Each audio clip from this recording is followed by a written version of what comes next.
Okay, good morning to everybody. నిన్నటి క్లాస్లో అందు నిన్నటి క్లాస్లో మనం కంపెనీ వ్యాపారం వల్ల లేదా కంపెనీ వ్యవస్థ వల్ల ప్రయోజనాలు నష్టాల గురించి తెలుసుకున్నాం. కంపెనీ లాభ నష్టాల గురించి తెలుసుకున్నాం. ఈరోజు తెలుసుకోబోయే టాపిక్ ఏంటంటే కంపెనీ రకాలు. ఈ కంపెనీ రకాలు అనేది మనకి 10 మార్కులకి పెద్ద క్వశ్చన్గా ఇవ్వవచ్చు. ఇది చాలా పెద్దగా ఉంది. మనం 10 మార్కులకి ఇచ్చినట్లయితే దీన్ని బ్రీఫ్ తగ్గించుకొని రాయాల్సి ఉంటుంది. అయితే ఇక్కడ 5 మార్కులు మళ్ళీ ఒక్కో దాని గురించి 5 మార్కులు కడుగుతుంటారు. చాలా కనీసం రెండు అంటే చార్టర్డ్ కంపెనీలు అంటే ఏమో, లేకుంటే శాసనాత్మక కంపెనీలు అంటే ఏమో, లేకుంటే ప్రైవేట్ కంపెనీ, పబ్లిక్ కంపెనీ, లేకపోతే విదేశీ కంపెనీలు, ఈ విధంగా 5 మార్కులకి రెండైనా అడుగుతూ ఉంటారు. 10 మార్కులకి అడిగితే అన్నీ అయినా అడగవచ్చు, లేదా 10 మార్కులకి అడగవచ్చు, లేదా 5 మార్కులకి అయితే ఏదైనా ఒకటి లేదా రెండు అయినా అడగవచ్చు. కాబట్టి ఇంపార్టెంట్ ఇది. సరే, కంపెనీల రకాలను వివరించము, లేదా కంపెనీలోని రకాలు, జాయింట్ స్టాక్ కంపెనీ, తర్వాత కంపెనీ నిర్వచించి వివిధ రకాలైన కంపెనీ గురించి వివరించండి అంటున్నారు. మనకి కంపెనీ అంటే తెలుసు, ఇంతకుముందే తెలుసుకోవడం జరిగింది. కంపెనీ నిర్వచనం అడిగితే కంపెనీ నిర్వచనం రాయాలా, లేదా కంపెనీ అంటే ఏమని కంపెనీ రాస్తాం. కంపెనీ అంటే ఏమి? ఒకే ధ్యేయాన్ని సాధారణ పరిభాషలో క్లుప్తంగా చెప్పాలంటే ఒకే ధ్యేయాన్ని, కొంతమంది వ్యక్తులు కలిసి ఒకే ధ్యేయాన్ని సాధించడానికి సమిష్టిగా ఒకే ధ్యేయాన్ని సాధించడానికి ఏర్పరచుకున్నటువంటి స్వచ్ఛంద సంఘమే కంపెనీ అంటాం. దీనికి ప్రత్యేకమైనటువంటి చట్టం ద్వారా దీనికి ప్రత్యేకమైనటువంటి వ్యక్తిత్వం లభిస్తుంది. దీనికి పారంపర్యాధికారము, పారంపర్యాధికారము, అధికార ముద్ర, పరిమిత రుణ బాధ్యత అనేవి లక్షణాలుగా ఉంటాయని మనము తెలుసుకుందాం. ఇది భారత కంపెనీల చట్టం ప్రకారం నిర్వహించడం జరుగుతుంది. మనకు తెలుసు. నిర్వచనం అన్నప్పుడు ఏదో ఒక నిర్వచనం రాస్తాం. లార్డ్ జస్టిస్ జేమ్స్ ప్రకారం నిర్వచనమైన రాయొచ్చు, మార్షల్ నిర్వచనమైన రాయొచ్చు, ఈ విధంగా ఏదైనా రాస్తాం. సరే, లార్డ్ జస్టిస్ జేమ్స్ ప్రకారం ఏమి? సమిష్టి ధ్యేయం కోసం ఐక్యంగా ఏర్పడిన వ్యక్తుల సముదాయమే కంపెనీ. అంటే లార్డ్ జస్టిస్ జేమ్స్ ప్రకారం సమిష్టి ధ్యేయం కోసం ఐక్యంగా ఏర్పడిన వ్యక్తుల సముదాయమే కంపెనీ. లాస్ట్ క్లాస్లో కూడా దీని గురించి తెలుసుకోవడం జరిగింది. భారత కంపెనీల చట్టం ప్రకారం ఏమి? కంపెనీ అంటే కంపెనీగా ఏర్పడి చట్టం ప్రకారం రిజిస్టర్ అయినది. తర్వాత జాయింట్ స్టాక్ కంపెనీ రకాలు అన్నప్పుడు మనం మొదట నమోదు చేయు విధానం ప్రకారం గురించి తెలుసుకుందాం. ఇక్కడ కంపెనీల్ని స్థూలంగా నమోదు చేయు విధానం ప్రకారము 3 రకాలుగాను, సభ్యుల రుణ బాధ్యత ప్రకారం 3 రకాలుగాను, వాటాల బదిలీకి గల అవకాశం ప్రకారం 2 రకాలుగాను, యాజమాన్యం ప్రకారం 2 రకాలుగాను, జాతీయత ప్రకారం 2 రకాలుగాను విభజించడం జరిగింది. ఇప్పుడు మనం ఒక్కొక్క వర్గాన్ని గురించి తెలుసుకొని పోవాలి. మొదటిదేమి? నమోదు చేయు విధానం ప్రకారం, అంటే కంపెనీలను రిజిస్టర్ చేయు విధానం ప్రకారం కంపెనీల్ని 3 రకాలుగా వర్గీకరిస్తారు. చార్టర్డ్ కంపెనీలు, శాసనాత్మక కంపెనీలు, రిజిస్టర్డ్ కంపెనీలు. ఇక్కడ మనకి 5 మార్కులు చార్టర్డ్ కంపెనీలు, శాసనాత్మక కంపెనీలు, ఒక్కొక్కటైనా 5 మార్క్స్ కడుగుతుంటారు. అది గుర్తుపెట్టుకోండి, చాలా కాబట్టి ఇంపార్టెంట్ ఇది. ఇక్కడ నమోదు చేయు విధానం ప్రకారం, రిజిస్ట్రేషన్ చేయు విధానం ప్రకారం కంపెనీలు ఎన్ని రకాలు? 3 రకాలుగా వర్గీకరిస్తారు. బాగా గుర్తుపెట్టుకోండి. ఇక్కడ చార్టర్డ్ కంపెనీలు, శాసనాత్మక కంపెనీలు, రిజిస్టర్డ్ కంపెనీలు. ఇది మొదటిది చార్టర్డ్ కంపెనీలు. చార్టర్డ్ కంపెనీలు అనేవి రాజశాసన పూర్వకమైనటువంటి రాజ్యాంగం ప్రకారం ఏర్పడతాయి. రాజులు ఉన్నటువంటి కాలంలో ఈ కంపెనీలు ఉన్నాయి. ప్రస్తుతం అయితే ఎక్కడా ఈ కంపెనీలు అనేవి లేవు. అంటే రాయల్ చార్టర్ ప్రకారం చార్టర్డ్ కంపెనీలు అనేవి ఏర్పడతాయి. అంటే ఒక ప్రత్యేకమైనటువంటి చట్టం ప్రకారం ఆ ప్రత్యేకమైనటువంటి చట్టమే రాయల్ చార్టర్డ్ అనేటువంటి రాజశాసనపూర్వకమైనటువంటి రాజ్యాంగం ప్రకారం ఇవి ఏర్పడతాయి. కొన్ని ప్రత్యేకమైనటువంటి వాణిజ్య కార్యకలాపాలు నిర్వహించడానికి రాజశాసనం ఈ కంపెనీలకు ఈ తరహా కంపెనీలకు ప్రత్యేకమైనటువంటి హక్కులు సదుపాయాలను కలుగజేస్తుంది.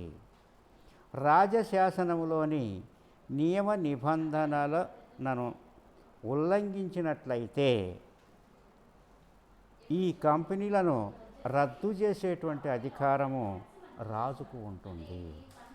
అంటే ఇప్పుడు లేవు అనుకోండి, కాకపోతే అప్పుడు పూర్వ రాజులు ఉండేటువంటి కాలంలో ఈ కంపెనీలు ఉన్నాయి, అన్ని అధికారాలు కూడా రాజుకే ఉండేవి.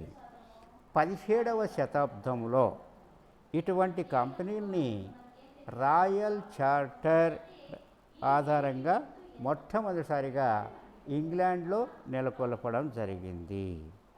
ఇటువంటి కంపెనీలకు east India company, Australia chartered company bank, bank of England మొదలైన ఉదాహరణగా చెప్పవచ్చు. ఈ రకమైనటువంటి కంపెనీలకు న్యాయసత్వము, పరిమిత రుణ బాధ్యత లక్షణాలు ఉండేవి కాదు. ఇప్పుడున్నటువంటి కంపెనీలకు ఉన్నటువంటి లక్షణాలు అప్పుడు ఉండేవి కావన్నమాట. రాజు యొక్క ఆదరాభిమానాలు ఉన్నంత వరకు మాత్రమే ఈ కంపెనీలు ఉండేవి. ఆ రాజు యొక్క ఆదరాభిమానం లేనట్లయితే ఈ కంపెనీలు తీసివేసేవాళ్ళు.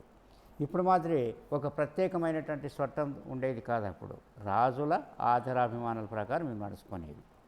మన దేశానికి సంబంధించి రాజులు లేరు కాబట్టి ఈ తరహా కంపెనీల ప్రసక్తియే లేదు. అసలు ఇప్పుడు ఎక్కడా ఉండదు ఇది దీనికి సంబంధించి. అంటే చార్టర్డ్ కంపెనీలు అనేవి రాజశాసనపూర్వకమైనటువంటి రాజ్యాంగం ప్రకారం ఏర్పడతాయి. కొన్ని ప్రత్యేకమైనటువంటి వాణిజ్య కార్యకలాపాలు నిర్వహించడానికి రాజశాసనం అనేది ఈ కంపెనీలకు ప్రత్యేకమైనటువంటి హక్కుల్ని, సదుపాయాల్ని కలుగజేస్తుంది. రాజశాసనంలోని నియమ నిబంధనల్ని ఉల్లంఘించినట్లయితే ఈ కంపెనీలు రద్దు చేసేటువంటి అధికారము రాజుకు ఉంటుంది. మొట్టమొదటిసారిగా 17వ శతాబ్దంలో ఇంగ్లాండ్లో ఈ రకమైనటువంటి కంపెనీలు ఏర్పడడం జరిగింది. For example east India company, Australia chartered bank, bank of England. ఇది ఓకే. మన దేశంలో రాజులు లేరు కాబట్టి దీని ప్రసక్తే లేదు. ఇక రెండోది శాసనాత్మక కంపెనీలు, చట్టబద్ధమైనటువంటి కంపెనీలు. ఇవి శాసనాత్మకం అంటే శాసనాల ద్వారా ఏర్పడేటువంటి కంపెనీలు. దేశంలోని ప్రజల యొక్క శ్రేయస్సు దృష్ట్యా లోక్సభలో కానీ రాజ్యసభలో కానీ కేంద్ర రాష్ట్ర ప్రభుత్వాలు ప్రత్యేక శాసనాలు చేసి ఏర్పాటు చేసేటువంటి కంపెనీలనే శాసనాత్మక కంపెనీలు అంటారు.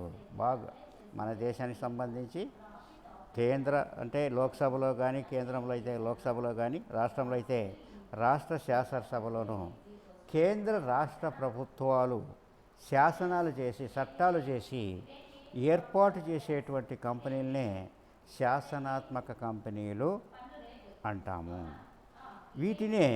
ఇవి ప్రత్యేకమైనటువంటి శాసనాల ద్వారా ఏర్పాటు చేసినటువంటి కంపెనీలు కాబట్టి వీటిని ప్రత్యేకమైనటువంటి శాసనముల ద్వారా ఏర్పాటు చేసిన కంపెనీలని కూడా అంటాం. చట్టబద్ధమైనటువంటి కంపెనీలని కూడా అంటారు దీన్ని.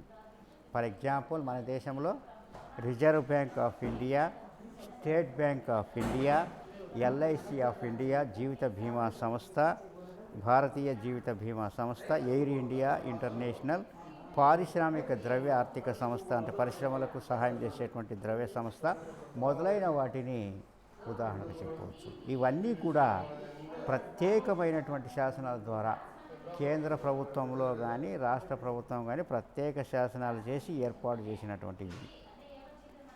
ఈ కంపెనీలు భారత కంపెనీలోని చట్టంలోని కొన్ని నియమ నిబంధనలు పాటించని అవసరం లేదు. ఇప్పుడు మామూలు కంపెనీలు భారత కంపెనీల చట్టంలోని నియమ నిబంధనలు పాటిస్తాయి, కానీ ఇవి పాటించిన అవసరము లేదు. శాసనంలో చట్టంలో పేర్కొన్నటువంటి నియమ నిబంధనల ప్రకారం ఈ కంపెనీల యొక్క నిర్వహణ అనేది జరుగుతుంది. జాతీయ స్థాయిలో ప్రాముఖ్యత ఉన్నటువంటి ప్రజోపయోగ కార్యకలాపాలు నిర్వహించేటువంటి కంపెనీలు కాబట్టి వీటికి కొన్ని నిర్బంధమైనటువంటి అధికారాలు ఉంటాయి. ఈ కంపెనీలు తమ సాంవత్సరిక లెక్కల్ని, వార్షిక లెక్కల్ని, నివేదికల్ని పార్లమెంటుకు కానీ లేదా రాష్ట్ర శాసనసభలకు కానీ నివేదించడం జరుగుతుంది. ఇది కంపెనీల చట్టం ద్వారా కాకోకుండా కేంద్ర ప్రభుత్వం, కేంద్ర పార్లమెంట్లో అంటే కేంద్ర శాసనసభలో కానీ, రాష్ట్రం అయితే శాసనసభలో, రాష్ట్ర శాసనసభలో కానీ ప్రత్యేక శాసనాలు చేసి ఏర్పాటు చేసేటువంటి కంపెనీలే శాసనాత్మక కంపెనీలు అంటాం. వీటికి కంపెనీల చట్ట ప్రకారం నియమ నిబంధనలను వర్తించవు. ఇవి ప్రత్యేకంగా ప్రజా సంక్షేమం కోసం ఏర్పడేటువంటి కంపెనీలు. తర్వాత రిజిస్టర్డ్ కంపెనీలు లేదా నమోదు కంపెనీలు. భారత కంపెనీల చట్టం ప్రకారం ఏర్పడి రిజిస్టర్ అయినటువంటి కంపెనీలే రిజిస్టర్ కంపెనీలు లేదా నమోదైన కంపెనీలు అని అంటాం. వీటిని ఈ కంపెనీల యొక్క స్థాపన, నిర్వహణ మొదలైనవన్నీ కూడా కంపెనీల చట్టంలోని నిబంధనలకు లోబడి జరుగుతాయి. అన్ని రకాలైనటువంటి కంపెనీల్లోనూ రిజిస్టర్ అయినటువంటి కంపెనీలు ఎక్కువ. ప్రత్యేక సదుపాయాలు ఉంటాయి కాబట్టి రిజిస్టర్ చేసినటువంటి కంపెనీలు మన దేశంలో కానీ ప్రపంచంలో కానీ ఎక్కువగా ఉంటాయి. రిజిస్టర్ అంటే గతంలో అయితే కంపెనీల చట్టం 1956 కింద నమోదయ్యేవి. ప్రస్తుతం వచ్చేసి కంపెనీల చట్టం 2013 కింద నమోదయ్యి కార్యకలాపాలను కొనసాగించేటువంటి కంపెనీలనే రిజిస్టర్ కంపెనీలు లేదా నమోదిత కంపెనీలు అని అంటాము. వీటి యొక్క స్థాపన వాటి యొక్క నిర్వహణ అన్నీ కూడా కంపెనీల చట్టంలోని నియమ నిబంధనల ప్రకారం జరుగుతాయి. అన్ని రకాల కంపెనీల కంటే ఈ రిజిస్టర్డ్ కంపెనీలే సంఖ్య ఎక్కువగా ఉంటుంది. ఇది అంటే నమోదు చేయు విధానం ప్రకారము చార్టర్డ్ కంపెనీలు, శాసనాత్మక కంపెనీలు, రిజిస్టర్డ్ కంపెనీలు, ఇవి రకాలు. నెక్స్ట్ వచ్చేసి సభ్యుల రుణ బాధ్యత ప్రకారం ఇవి ఇక్కడ కూడా 3 రకాలుగా వర్గీకరించడం జరుగుతుంది. వాటా పరిమిత కంపెనీలు, పూచీ పరిమిత కంపెనీలు, అపరిమిత కంపెనీలు. వాటా పరిమిత కంపెనీలు, పూచీ పరిమిత కంపెనీలు, తర్వాత వచ్చేసి అపరిమిత కంపెనీలుగా 7 రకాలుగా వర్గీకరించడం జరుగుతుంది. మొదట వాటా పరిమిత కంపెనీలు.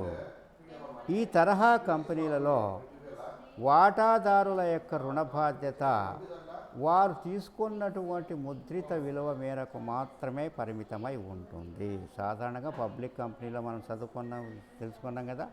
ఇక్కడ కూడా వాటా పరిమిత కంపెనీల్లో కంపెనీల వాటాదారుల యొక్క రుణ బాధ్యత వాళ్ళ యొక్క కంపెనీకి సంబంధించి ఏదైనా అప్పుల పాలై ఆ రుణాలు తీర్చడానికి వారు తీసుకున్నటువంటి వాటాల ముద్రిత విలువ మేరకు మాత్రమే పరిమితమై ఉంటుంది. వాటా విలువను పూర్తిగా చెల్లించినట్లయితే వారు ₹1 కూడా చెల్లించిన అవసరం లేదు, ఏమాత్రము ఉండదు. అంటే కంపెనీ చేసేటువంటి అప్పులకు వాటాదారులు భాగస్వామ్యం వలె లేదా సొంత వ్యాపారం సంస్థల్లో వలె వ్యక్తిగతంగా బాధ్యులు కారు. కావున వాటాదారుల యొక్క రుణ బాధ్యత పరిమితంగా ఉంటుంది, పరిమితమైనది. ఇది వాటా పరిమిత కంపెనీలు. ఇక పూచీ పరిమిత కంపెనీలు. పూచీ పరిమిత కంపెనీల్లో ఇవి ప్రత్యేకమైనటువంటి కంపెనీలు. ఈ తరహా కంపెనీల్లో వాటాదారుల యొక్క రుణ బాధ్యత అనేది వారు ఇచ్చిన పూచీకి పరిమితమై ఉంటుంది, వారు ఇచ్చినటువంటి హామీకి పరిమితమై ఉంటుంది. కంపెనీ ఒకవేళ పరిసమాప్తి చెందినట్లయితే ఆ పరిసమాప్తి చెందేటువంటి సమయంలో అవసరమైనటువంటి సొమ్మును సమకూర్చడానికి ప్రతి ఒక్క వాటాదారుడు, ప్రతి ఒక్క సభ్యుడు కూడా పూచీ ఇవ్వడం జరుగుతుంది. ఈ పూచీ ఎంత ఇవ్వాలి, ఎంత సొమ్ముకి ఇవ్వాలను అనేటువంటి అంశం కంపెనీ సంస్థాపన పత్రంలో కానీ లేదా నియమావళిలో కానీ స్పష్టంగా ఉంటుంది. సాధారణంగా ఇటువంటి కంపెనీలు వ్యాపారం చేసి లాభం సంపాదించుకోవడం కోసం మామూలుగా ఏర్పడవి. ఒక ప్రత్యేకమైనటువంటి ఉద్దేశంతో ఏర్పడతాయి. కళలు, సంస్కృతి, సాంఘిక సంక్షేమం, వాణిజ్యం, పరిశ్రమ, పరిజ్ఞానం మొదలైనటువంటి వాటి యొక్క వ్యాప్తికి, వాటిని విస్తరింపజేయడానికి, వాటి యొక్క వికాసానికి ఇవి ఏర్పడతాయి. ఫర్ ఎగ్జాంపుల్ విశ్వవిద్యాలయాలు, యూనివర్సిటీలు, వ్యాపార సంఘాలు, వాణిజ్య మండలాలు, క్లబ్బులు, ధర్మ సంస్థలు, వీటికి సంబంధించినటువంటి కంపెనీలే పూచీ పరిమిత కంపెనీలు అవుతాయి. తర్వాత మూడోది అపరిమిత కంపెనీలు. ఈ తరహా కంపెనీలలో అపరిమిత కంపెనీల పేర్లోనే ఉంది, వాళ్ళ యొక్క రుణ బాధ్యత అపరిమితంగా ఉంటుంది. ఇక్కడ అపరిమిత ఈ తరహా కంపెనీల వాటాదారుల యొక్క రుణ బాధ్యత అపరిమితంగా ఉంటుంది, అపరిమితమై ఉంటుంది. అంటే ఒకవేళ కంపెనీ అప్పుల పాలైనట్లయితే ఆ అప్పులను తీర్చడానికి ఆ పూచీ వాళ్ళ సభ్యులు, అంటే కంపెనీ యొక్క సభ్యులు, కంపెనీ యొక్క వాటాదారులు తమ యొక్క వ్యక్తిగత ఆస్తుల నుండి కూడా చెల్లించవలసి ఉంటుంది. భాగస్వామ్యంలో, సొంత వ్యాపారంలో వలె చెల్లించవలసి ఉంటుంది. అంటే నష్టం వచ్చి దివాలా తీసినట్లయితే వాటాదారులు తాము చెల్లించినటువంటి వాటా మూలధనంనే కాకోకుండా కంపెనీకి మిగిలినటువంటి అప్పులను తీర్చడానికి అవసరమైనటువంటి మొత్తాన్ని తమ సొంత ఆస్తుల నుంచి కూడా చెల్లించవలసి ఉంటుంది. అంటే వాళ్ళ యొక్క వాటాదారుల యొక్క రుణ బాధ్యత అనేది భాగస్వామ్యము, సొంత వ్యాపారం వలె అపరిమితంగా ఉంటుంది. ప్రస్తుతం ఈ తరహా కంపెనీలు చాలా తక్కువగా ఉన్నాయి, బహు అరుదు, చాలా తక్కువ. ఎక్కువగా వాటా పరిమిత కంపెనీలు ఎక్కువగా ఉంటాయి, కానీ ఇవి అపరిమిత కంపెనీలు అనేవి చాలా తక్కువ. ఈ విధంగా సభ్యుల రుణ బాధ్యత ప్రకారం అనేది కంపెనీలు ఎన్ని రకాలు? 3 రకాలు. వాటా పరిమిత కంపెనీలు, పూచీ పరిమిత కంపెనీలు, అపరిమిత కంపెనీలు. నెక్స్ట్ తర్వాత వాటా బదిలీకి గల అవకాశం ప్రకారం, వాటా బదిలీకి గల అవకాశం ప్రకారం కంపెనీల్ని 2 రకాలుగా వర్గిస్తారు. ఇక్కడ మనకి వీటి యొక్క రకాల గురించి మనకి తెలుసు బాగా. ఇవి చాలా ప్రసిద్ధమైనవి. ప్రైవేట్ కంపెనీలు, తర్వాత పబ్లిక్ కంపెనీలు. ప్రైవేట్ కంపెనీలు, తర్వాత పబ్లిక్ కంపెనీలు అన్నమాట. ప్రైవేట్ కంపెనీ అంటే ఏమి మనకు తెలుసు. ప్రైవేట్ కంపెనీ అంటే భారత కంపెనీల చట్టం 2013 సెక్షన్ 2 సబ్సెక్షన్ 68 ప్రకారం కొన్ని నియమ నిబంధనల ప్రకారం ఏవైతే నియమ నిబంధనలు ఉంటాయో దాని ప్రకారం దాన్ని ప్రైవేట్ కంపెనీ అంటాం. ఆ నిబంధనలు ఏమంటే వాటాలకి ఇతరులకు బదిలీ చేయరాదు. ఇది ఒక నిబంధన. వాటాలను ఇతరులకు బదిలీ చేయరాదు. రెండోది వచ్చేసి కంపెనీ యొక్క గరిష్ట సభ్యుల సంఖ్య 200కి మించరాదు. మూడవది వచ్చేసి మూలధన సేకరణకు పరిచయ పత్రాన్ని జారీ చేయరాదు. మూలధన సేకరణకు పరిచయ పత్రాన్ని జారీ చేయరాదు. నాలుగవది చెల్లించిన వాటా మూలధనం కనీసం ₹1,00,000 ఉండాలి. ఈ విధంగా వాటాలను బదిలీ చేయడానికి వీలు లేని, సభ్యుల సంఖ్యను 200కు మించని, పరిచయ పత్రం జారీ చేయడానికి అవకాశం లేనటువంటి కంపెనీలనే ప్రైవేట్ కంపెనీ అంటాము. అదే పబ్లిక్ కంపెనీలు అయితే ఇవన్నీ అవకాశాలు ఉంటాయి, కానీ ఇక్కడ ఉండవు. ప్రైవేట్ కంపెనీని స్థాపించడానికి కనీసం 2 సభ్యులు ఉంటే చాలు. గరిష్ట సభ్యుల సంఖ్య 200కి మించరాదు. ప్రైవేట్ కంపెనీ పేరు చివర ప్రైవేట్ లిమిటెడ్ అనే పదాలు ఉంటాయి. ప్రైవేట్ కంపెనీ అనేది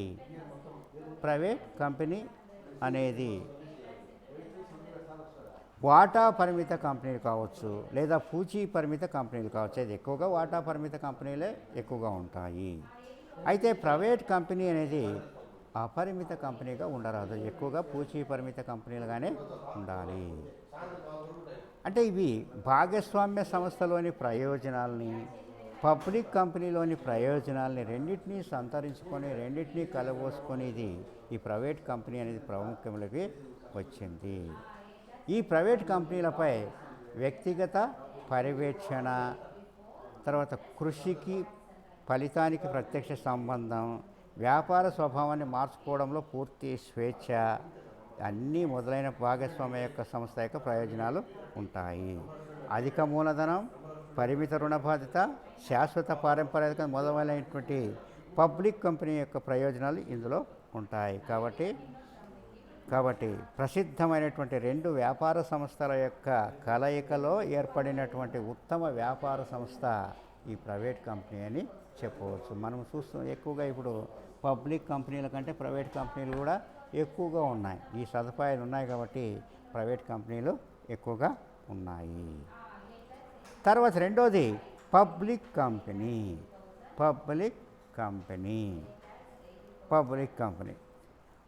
భారత కంపెనీల చట్టం 2013 ప్రకారం సెక్షన్ 2 సబ్సెక్షన్ 71 ప్రకారం మూడు నిబంధనలను ఉన్నటువంటి కంపెనీనే పబ్లిక్ కంపెనీ అంటారు. మూడు నిబంధనలు ఏమంటే ప్రైవేట్ కంపెనీ కానేది పబ్లిక్ కంపెనీ, ఇంతవరకు తెలుసుకున్నటువంటి ప్రైవేట్ కంపెనీ కానేది పబ్లిక్ కంపెనీ అవుతుంది. చెల్లించినటువంటి వాటా మూలధనం కనీసం 2 లక్షల రూపాయలు ఉండాలి, మ్యాక్సిమం ఎంతైనా 5 లక్షలు ఉండాలి. పబ్లిక్ కంపెనీకి అనుబంధంగా ఉన్నటువంటి ఇతర ప్రైవేట్ కంపెనీ కూడా పబ్లిక్ కంపెనీ అంటే అది ఒక కంపెనీ హోల్డింగ్ కంపెనీగా ఉంటే ఇంకొక కంపెనీ అనుబంధ కంపెనీగా ఉంటే అనుబంధ కంపెనీగా ఉన్నటువంటి ప్రైవేట్ కంపెనీ కూడా పబ్లిక్ కంపెనీ అవుతుంది. అంటే ఇక్కడ దీన్ని ఇంకొక విధంగా చెప్పాలంటే భారత కంపెనీల చట్టం 2013 సెక్షన్ 2 సబ్సెక్షన్ 71 ప్రకారం ప్రైవేట్ కంపెనీ కానటువంటి కంపెనీని పబ్లిక్ కంపెనీ అంటారు. ఈ కంపెనీని స్థాపించడానికి కనీసం 7 మంది సభ్యులు ఉండాలి. అదే ప్రైవేట్ కంపెనీ అయితే 2 ఉంటే చాలు. ఇటువంటి కంపెనీలు స్థాపించడానికి కనీసం 7 మంది సభ్యులు ఉండవలెను. గరిష్ట సభ్యుల సంఖ్యపై పరిమితి లేదు, ఎంతమంది అయినా ఉండవచ్చు. వేల సంఖ్యలో, లక్షల సంఖ్యలో, వందల సంఖ్యలో ఉండవచ్చు. ఈ కంపెనీలు ప్రజలకు వాటాలని అమ్మవచ్చు. అందుకోసం ప్రజలకు పరిచయ పత్రాన్ని జారీ చేయవచ్చు. వాటాదారులు తమ వాటాను సులభంగా ఎవరికైనా అమ్ముకోవచ్చు లేదా బదిలీ చేసుకోవచ్చు. పబ్లిక్ కంపెనీ తన వ్యాపారాన్ని ప్రారంభించాలంటే వ్యాపార ప్రారంభ ధృవపత్రాన్ని పొందాలి. ఇది పబ్లిక్ కంపెనీ అంటే. ప్రైవేట్ కంపెనీ, పబ్లిక్ కంపెనీ ఇవి సాధారణంగా మనకు 5 మార్కులకి ప్రైవేట్ కంపెనీ అని అడగవచ్చు, పబ్లిక్ కంపెనీ మనకి ఎక్కువగా ప్రచారం తెలిసింది కూడా ఈ 2 రకాల కంపెనీల గురించే మనకు తెలుసు. తర్వాత 4వ వర్గం వచ్చేసి యాజమాన్యం ప్రకారం కంపెనీలని 2 రకాలు: ప్రభుత్వ కంపెనీలు, హోల్డింగ్ మరియు సబ్సిడరీ కంపెనీలు. ప్రభుత్వ కంపెనీలు, హోల్డింగ్ మరియు అనుబంధ కంపెనీలు లేదా సబ్సిడరీ కంపెనీలు. ప్రభుత్వ కంపెనీలు అంటే ఏమి?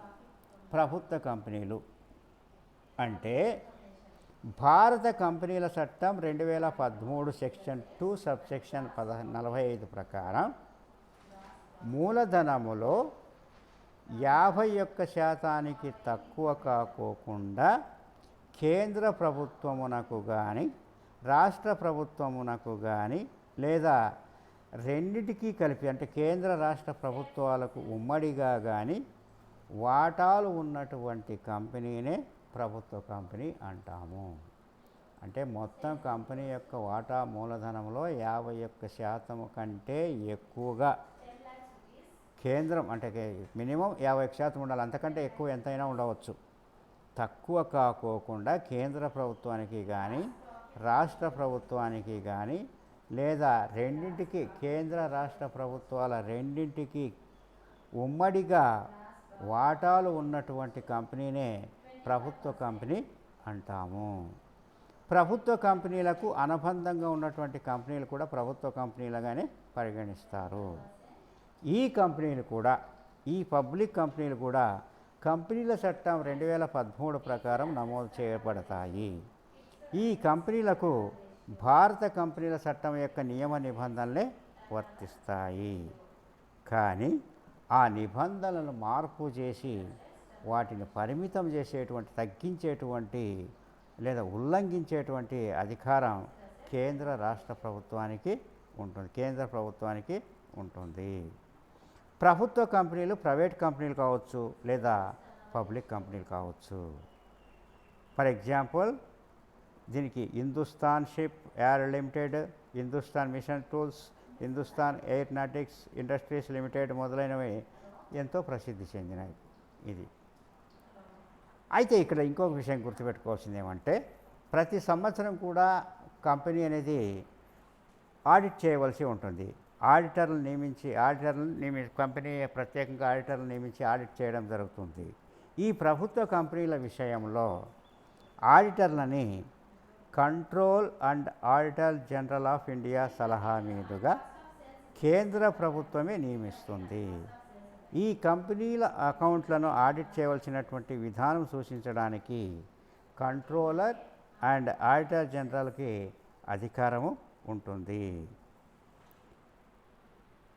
సరే, ఇది ఈ ఆడిట్ చేసినటువంటి లెక్కల్ని, వార్షిక నివేదికల్ని పార్లమెంటులో ఉభయ సభలకు, రాజ్యసభకు, లోక్సభకు, అదేవిధంగా రాష్ట్ర ప్రభుత్వాలు అయితే వాటా ఉన్నట్లయితే రాష్ట్ర శాసనసభలకు సమర్పించవలసి ఉంటుంది. ఇది ప్రభుత్వ కంపెనీలు. తర్వాత హోల్డింగ్ కంపెనీ మరియు సబ్సిడరీ కంపెనీ. హోల్డింగ్ కంపెనీ మరియు సబ్సిడరీ కంపెనీ భారత కంపెనీల చట్టం ప్రకారం మరో కంపెనీపై నియంత్రణ అధికారం ఉన్నటువంటి కంపెనీనే హోల్డింగ్ కంపెనీ అంటాము. ఏ నిర్ణయం తీసుకోవాలన్నా కూడా హోల్డింగ్ కంపెనీకే ఉంటుంది. ఈ విధంగా అధికారం కలిగినటువంటి కంపెనీని ఏమంటాము? హోల్డింగ్ కంపెనీ అంటాము. ఆ విధంగా నియంత్రించబడేటువంటి కంపెనీని సబ్సిడరీ కంపెనీ లేదా అనుబంధ కంపెనీ అని అంటాము.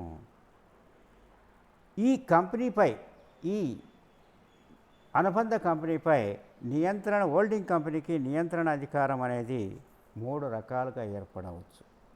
ఒకటి, ఒక కంపెనీకి మరో కంపెనీలో 50% కంటే ఎక్కువ ఈక్విటీ వాటాలు ఉండటం.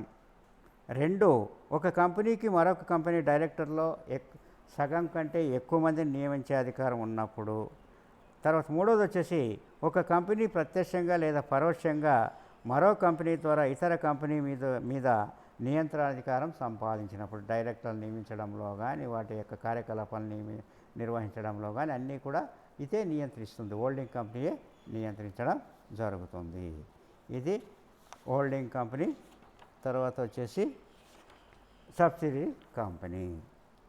తర్వాత ఇక లాస్ట్ జాతీయత ప్రకారం, లాస్ట్ వర్గీకరణ జాతీయత ప్రకారం. జాతీయత ప్రకారం కంపెనీల్ని 2 రకాలుగా వర్గీకరిస్తారు. ఒకటి, ఎవరు లెఫ్ట్ కావద్దండి, ఇంకా కొంచెంసేపు కొంచెం మాట్లాడాలా, ఎవరు లెఫ్ట్ కావద్దు. నిన్న అందరూ వెళ్ళిపోయినారు, 2 మాత్రం మిగిలినారు. ఎవరు? మన శిల్పను, నందిని 2 మాత్రం మిగిలినారు. మిగతా వాళ్ళంతా లెఫ్ట్ అయిపోయినారు నిన్న వచ్చి. అంత నెగ్లిజెన్స్నా అప్పుడే. కాబట్టి కావద్దండి, ఎవరు లెఫ్ట్ కావద్దండి లాస్ట్ వరకు. జాతీయత ప్రకారం భారతీయ కంపెనీలు, విదేశీ కంపెనీలు. భారతీయ కంపెనీలు అంటే ఏమి? భారత కంపెనీల చట్టం ప్రకారం, భారత కంపెనీల చట్టం 2013 ప్రకారం నమోదై ఏ దేశంలోనైనా సరే వ్యాపారాన్ని కొనసాగించిన ఆ కంపెనీని భారతీయ కంపెనీ అని అంటాము. అంటే మన దేశంలో కంపెనీల చట్టం కింద నమోదై, రిజిస్టర్ అయి ఆ కంపెనీ తన వ్యాపార కార్యకలాపాన్ని విదేశాల్లో ఎక్కడ కొనసాగించినా కూడా అటువంటి కంపెనీని భారతీయ కంపెనీ అంటాము. అంటే మన దేశంలో ఖచ్చితంగా నమోదు కావాలి. ఆ విధంగా నమోదైనటువంటి కంపెనీ మన దేశంలో వ్యాపార కార్యకలాపాలను కొనసాగించవచ్చు. దానితో పాటుగా విదేశాల్లో కూడా వ్యాపార కార్యకలాపాలని కొనసాగించవచ్చు. అటువంటి కంపెనీనే ఏమంటాము? భారతీయ కంపెనీ, స్వదేశీ కంపెనీ. అంటే కంపెనీల చట్టం కింద ఇది నమోదు కానప్పటికీ కొన్ని కంపెనీల నిర్వహణకు ప్రత్యేకమైనటువంటి నియమ నిబంధనల్ని తయారు చేయడం జరగవచ్చు. అవి ఉత్పత్తి కంపెనీలు కావచ్చు, లేదా బీమా కంపెనీలు కావచ్చు, లేదా బ్యాంకింగ్ కంపెనీలు కావచ్చు. ఇక విదేశీ కంపెనీలు అంటే భారతీయ కంపెనీలకి ఇది ఆపోజిట్. విదేశాలలో నమోదై భారతదేశంలో వ్యాపార కేంద్రాన్ని ఏర్పాటు చేసుకున్నటువంటి కంపెనీలనే విదేశీ కంపెనీలు అంటాం. అంటే ఇప్పుడు మన దేశంలో నమోదై విదేశాల్లో కార్యకలాపాలు కొనసాగించినా కూడా అటువంటి కంపెనీలు భారతీయ కంపెనీలు అని ఎలాగంటామో, ఇక్కడ విదేశాల్లో నమోదై భారతదేశంలో మన దేశంలో వ్యాపార కార్యకలాపాలని కొనసాగించినట్లయితే అటువంటి కంపెనీలని విదేశీ కంపెనీలని అంటాము. అయితే ఈ విధంగా భారతదేశంలో కంపెనీ వ్యాపార కార్యకలాపాలను కొనసాగించాలంటే వ్యాపార కేంద్రాన్ని ప్రారంభించినటువంటి ఆ కంపెనీ, విదేశీ కంపెనీ వ్యాపార కేంద్రాన్ని ప్రారంభించిన 30 రోజుల లోపు అవసరమైనటువంటి సమాచారాన్ని తర్వాత పత్రాల్ని ఢిల్లీలోని కంపెనీ రిజిస్ట్రార్కు మరియు సంబంధిత రాష్ట్రంలోని కంపెనీల రిజిస్ట్రార్కు సమర్పించవలసి ఉంటుంది. ఆ రిజిస్ట్రార్కు సమర్పించేటువంటి పత్రాల్లో ముఖ్యమైనవి ఏంటంటే సంస్థాపన పత్రం మరియు నియమావళి, రిజిస్టర్డ్ ఆఫీస్ చిరునామా, డైరెక్టర్ల జాబితా, కంపెనీ సెక్రటరీ, తర్వాత 5వది కంపెనీ తరఫు భారతదేశంలో వ్యవహారం చూసేటువంటి వ్యక్తుల పేర్లు, చిరునామాలు, తర్వాత భారతదేశంలో ప్రధానంగా వ్యాపారం నిర్వహించేటువంటి ప్రదేశం. అయితే ఇంకా ఇక్కడ ఏమంటే భారతీయ కంపెనీలు తయారు చేసినటువంటి ఖాతా పుస్తకాలన్నీ కూడా విదేశీ కంపెనీలు కూడా తయారు చేయవలసి ఉంటుంది. అలాంటి ఖాతా పుస్తకాలు మన దేశంలో ప్రధానంగా వ్యాపారం నిర్వహించేటువంటి ప్రదేశంలో ఉంచాలి. ప్రతి విదేశీ కంపెనీ భారతదేశంలో అది వ్యాపారం నిర్వహించేటువంటి ప్రదేశమునందు తన పేరును, నమోదైనటువంటి ప్రదేశాన్ని ఇంగ్లీష్లో కానీ ఆ రాష్ట్ర భాషలో కానీ వివరాలను సూచిస్తూ ప్రదర్శించాలి. ఇది విదేశీ కంపెనీలు. ఈ విధంగా 5 వర్గాలుగా కంపెనీలు విభజించడం జరుగుతుంది. ఇంకొకసారి చెప్తాను చూడండి. 1 నమోదు చేయు విధానం ప్రకారం చార్టర్డ్ కంపెనీలు, శాసనాత్మక కంపెనీలు, రిజిస్టర్ కంపెనీలు. సభ్యుల రుణ బాధ్యత ప్రకారం వాటా పరిమిత కంపెనీలు, పూచీ పరిమిత కంపెనీలు, అపరిమిత కంపెనీలు. తర్వాత వాటా బదిలీకి గల అవకాశం ప్రకారం వాటాలను అమ్ముకోవడానికి లేదా వాటిని బదిలీ చేసుకోవడానికి ఉన్నటువంటి అవకాశం ప్రకారం ప్రైవేట్ కంపెనీలు, పబ్లిక్ కంపెనీలు. తర్వాత యాజమాన్యం ప్రకారం ప్రభుత్వ కంపెనీలు, హోల్డింగ్ మరియు సబ్సిడరీ లేదా అనుబంధ కంపెనీలు. జాతీయత ప్రకారం భారతీయ కంపెనీలు, విదేశీ కంపెనీలు. మనకు ఇక్కడ 10 మార్కులకు అన్ని అడిగినట్లయితే మనం మ్యాటర్ తగ్గించుకొని క్లుప్తంగా రాయవలసి ఉంటుంది. కానీ చాలా సందర్భాల్లో 5 మార్క్స్కి ఈ క్వశ్చన్కి సంబంధించి 2 అడుగుతూ ఉంటారు. చార్టర్డ్ కంపెనీలు అంటే ఏమి, లేదా శాసనాత్మక కంపెనీలు, లేదా ప్రైవేట్ కంపెనీ, లేదా పబ్లిక్ కంపెనీ, హోల్డింగ్ మరియు సబ్సిడరీ కంపెనీ, ప్రభుత్వ కంపెనీలు, భారతీయ కంపెనీలు, విదేశీ, ఏదైనా అడగవచ్చు. ఏవైనా 2 అయినా అడగవచ్చు 5 మార్కులకి. ఒక్కోటి లేదా ఒక్కోదాన్ని 5 మార్కులకైనా అడగవచ్చు. కానీ 2 దాదాపుగా ఎక్కువగా సందర్భాల్లో అడుగుతూ ఉంటారు. ఇది దీనికి సంబంధించి. నిన్న 2 మాత్రమే మిగిలినారు, మిగతా వాళ్ళు వస్తున్నారు, వెళ్ళిపోయినారంతా. అప్పుడే అంత నెగ్లిజెన్స్నా? ఎవరెవరు వచ్చింది నిన్న?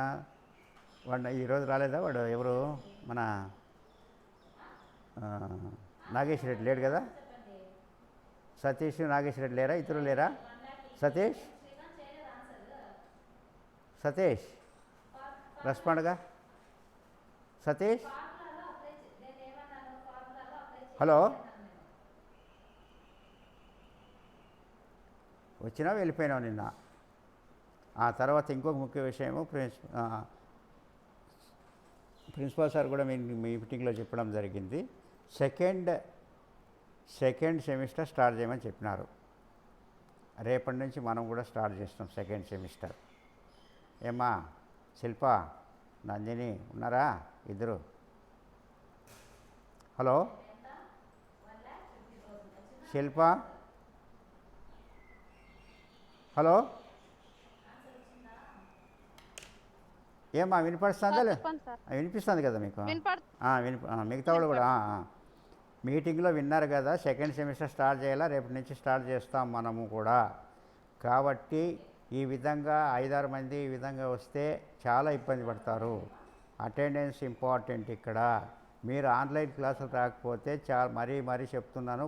ఫస్ట్లో 12 మంది వచ్చినారు, మళ్ళీ 10 మంది వచ్చినారు, ఇప్పుడు 5-6 మంది 8 మంది ఇట్లా ఈ విధంగా తగ్గిపోతున్నారు రాను. నిన్న 3 వచ్చినారు, 4 వచ్చినారు, మళ్ళీ వెళ్ళిపోయినారు. కాబట్టి చాలా నెగ్లిజెన్స్గా ఉన్నారు. సెకండ్ సెమిస్టర్ స్టార్ట్ అయినప్పటి నుంచి అటెండెన్స్ మీదంతా అక్కడ ఆటోమేటిక్గా అవుతుంది. కాబట్టి మీరు రాకపోతే మీరే ఇబ్బంది పడతారు. ఇక్కడ కాలేజీకి సంబంధించి మీకు ఎగ్జామినేషన్ ఫీజు కట్టేసినప్పుడే మాకు ఇంకేం సంబంధం లేదనుకుంటున్నారు. మిగతా వాళ్ళు ఇప్పుడు 30 మంది ఉంటే మీరు 8 మంది 10 మంది వస్తున్నారు. మిగతా వాళ్ళు ఎవరు అదండి నెగ్లిజెన్స్ కొంచెం ఆఫ్ చేసుకో. కాబట్టి చాలా నెగ్లిజెన్స్గా ఉంటారు. మిగతా వాళ్ళు మీరు రెగ్యులర్ అట్లా ఇప్పుడు వస్తున్నారు, మీకేం ఇబ్బంది లేదు. ఇప్పుడు ఆల్ టికెట్లు ఇచ్చేటప్పుడు కూడా మిగతా వాళ్ళు చాలా ఇబ్బంది పడతారు. 20 మంది ఉన్నారు, 20 మంది పైగా చాలా ఇబ్బంది పడతారు. వాళ్ళు ఒక్కరోజు కూడా ఇంతవరకు ఆన్లైన్ క్లాసులకు కానీ దేనికి రాలేదు వాళ్ళు. కాబట్టి వాళ్ళు ఇబ్బంది పడతారు. ఎగ్జామినేషన్ ఎట్లా ఫీజు కట్టేసినారు, ఆల్ టికెట్లు ఇస్తారా లేదా అనేది అది ప్రిన్సిపాల్ నిర్ణయం తీసుకుంటారు. తర్వాత మిడ్ మార్క్స్ విషయంలో కూడా చాలా ఇబ్బంది పడతారు మీరు. కాబట్టి సెకండ్ సెమిస్టర్ స్టార్ట్ చేస్తాము. దాంట్లో మీరు ఖచ్చితంగా ఇంకా స్ట్రెంత్ పెరగాలి. నవీన్ కుమార్, తర్వాత సతీష్, తర్వాత ఇంకెవరున్నారు, మనోజ్, ఏమ్మా శిల్ప మీరిద్దరే సమస్య లేదు. సతీష్, నవీను, హరీష్, ఇంకెవరుండేది హరీష్, మనోజు, వీళ్ళంతా ఉన్నారు కదా. తర్వాత అందరికీ ఫోన్ చేసి చెప్పండి, చాలా ఇబ్బంది పడుతుంది. కాబట్టి మీరు ఖచ్చితంగా రేపటి నుంచి సెకండ్ సెమ్కి రావాలి. అందరికీ చెప్పండి, మిగతా వాళ్ళకి కూడా. సెకండ్ సెమ్లో రాకపోతే ఇప్పుడు ఎట్లో జరిగిపోయింది. సెకండ్ సెమ్లో రాకపోతే చాలా ఇబ్బంది పడతారు. కేవలం మీరు కాలేజీలో చేరినంత మాత్రం డిగ్రీ అయిపోదు. మిడ్ మార్క్స్ విషయంలో కానీ, తర్వాత ప్రభుత్వం నుంచి వచ్చేటువంటి బెనిఫిట్స్ విషయంలో కానీ, జగనన్న విద్యా దీవెన ఇవన్నీ వస్తున్నాయి కానీ అవన్నీ ఏమీ రావు. ఇప్పుడు చాలా స్ట్రిక్ట్గా ఉంటుంది. మీరు రాకపోతే ఆన్లైన్ క్లాసులకు చాలా ఇబ్బంది పడతారు. త్వరలోనే ఆఫ్లైన్ క్లాసులు వస్తాయని చెప్తున్నారు. అది వస్తే ప్రాబ్లం లేదు, మనకు ఆఫ్లైన్ క్లాసులకు మీరు రావచ్చు. అంతవరకు ఆన్లైన్ క్లాసులు ఖచ్చితంగా అటెండ్ కావాల్సిందే. కాకపోతే చాలా ఇబ్బంది పడతారు. హాల్ టికెట్ల విషయంలో కానీ ఎగ్జామినేషన్, అసలు సెకండ్ సెమ్లో అసలు ఎగ్జామినేషన్ ఫీజే కట్టించుకోరు. ఇప్పుడు ఫస్ట్ సెమ్ ఎట్లో కట్టించుకున్నారు, సెకండ్ సెమ్లో ఎగ్జామినేషన్ ఫీజు ప్రైవేట్ కాలేజీలో ఎంత స్ట్రిక్ట్గా ఉన్నారు. మన కాలేజీలో స్ట్రిక్ట్గా లేకపోవడం. కాబట్టి ఈసారి చాలా స్ట్రిక్ట్గా ఉంటుంది. కాబట్టి మీరు రావాలి ఆన్లైన్ క్లాస్కి. ఇంకా మిగతా వాళ్ళు సతీష్, తర్వాత మనోజు, నవీన్, హలో నవీన్, చెప్పండి సార్. నవీన్ కొంచెం నువ్వు ఫోన్లు చేసి అందరికీ చెప్పు, చాలా ఇబ్బంది పడతారు. రావాలా ఆన్లైన్ క్లాస్. రేపు నుంచి సెకండ్ సెమ్ స్టార్ట్ చేస్తాం. ఇవిడ అకౌంట్స్ ఎవరు చెప్తున్నారు? ఓబ్లే సార్ కదా. అవును సార్. అకౌంట్స్ ఓబ్లే సార్ చెప్తున్నారు. ఇంకా మనకి మిగిలింది బ్యాంకింగ్ను, తర్వాత బిజినెస్ ఎకనామిక్స్. బిజినెస్ ఎకనామిక్స్ పేపర్లు ఉంటాయి. ఆ రెండిట్లో మనం ఏం తీసుకోవాలా మరి? బ్యాంకింగ్, బిజినెస్ ఎకనామిక్స్ 2 పేపర్లు ఉన్నాయి. ఇంకా ఆ రెండిట్లో మనం అరే ఇప్పుడు మూడు లాంగ్వేజెస్ కామన్ మీకు, లాంగ్వేజెస్ కామన్. అవును సార్. గ్రూప్స్ సంబంధించి మనకు అకౌంట్స్, ఫైనాన్షియల్ అది ఫండమెంటల్స్ అకౌంట్స్ అది టూ ఉంది, అది కామన్గా ఉంటుంది. అది తర్వాత వచ్చేసి అవును బిజినెస్ సార్. Economics, banking. ఈ మూడిట్లో ఈ రెండు ఇంకా అకౌంట్స్ సార్ తీసుకున్నది. మనం ఇంకా రెండు పేపర్లు ఉన్నాయి, ఏది తీసుకుందాం? అవును సార్. బ్యాంకింగ్ బ్యాంకింగ్ తీసుకోండి సార్. బ్యాంకింగ్. సరేలేండి. అవును సార్. ఆ, ఏమ్మా రేపటి నుంచి బ్యాంకింగ్ స్టార్ట్ చేస్తాము. మిగతా వాళ్ళకి మీరు ఫోన్లు చేసి చెప్పండి, రావండి ఆన్లైన్ క్లాసుకి. త్వరలోనే ఆఫ్లైన్ క్లాసులు స్టార్ట్ అవుతాయి, అటెండెన్స్ ఖచ్చితంగా రావాలి, లేకపోతే అన్నీ ఇబ్బంది పడతారని చెప్పండి. మరొకసారి చెప్తున్నా, ఓకేనా? అట్లే ఉండండి. కాబట్టి రేపటి నుంచి సెకండ్ సెమ్ స్టార్ట్ చేస్తాం. ఓకే.